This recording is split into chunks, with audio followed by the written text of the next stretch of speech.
In the following few slides, I'll just be discussing how Honda has implemented ergonomics and safety into their processes and products. So first, I just want to give a brief introduction about ergonomics. So to simply describe ergonomics, this is just a process of designing and arranging the workplace and its systems so that it fits the people who use them. This concept of ergonomics is important because it reduces workplace injury. Therefore, Honda can have healthy workers continuously working and producing cars. Without ergonomics, for example, say there was a back injury because a few workers had to physically lift an engine from the ground to install it into a vehicle that is around 3 feet high. And you may obviously think this is stupid and a dumb idea, and obviously someone will throw it back out or drop it. However, it's very logical not to lift an engine or any part in general, but many companies try to cheap out and avoid investing into machinery or tools that help the worker. These injuries may have many consequences such as delays. Honda's continuous production line will have to stop or that the worker will be replaced for a bit. This can cause Honda to lose valuable production time and money as it takes more time to produce the vehicles as well as insurance claims may increase. To avoid these issues, Honda's whole production has incorporated some type of ergonomics into processes where I will be discussing in more detail later.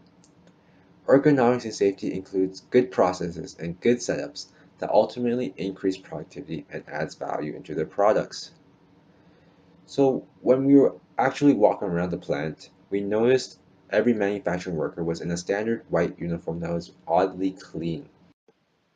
As you can see in the top right corner, each worker has the standard uniform on: the white top, white bottom, black slip-resistant shoes, gloves, and goggles. Something we also noticed was that Honda really likes the color yellow in their factories. There was yellow everywhere, yellow on the barriers, yellow on the machinery, yellow on the floor, and yellow even on the temporary panels of cars. Our guide Lisa was explaining to us that it was Mr. Honda's idea to have these white uniforms, and the purpose and theory behind it was that good products can't be made in a dirty plant, which proves that Honda creates and strives for quality, which is also their mission. She also said if everyone is wearing the same uniform, no one feels like they are left treated differently or left out, or even feel out of place, which really eliminates the feeling of a bureaucratic organization. It eliminates the different levels, and everyone feels involved.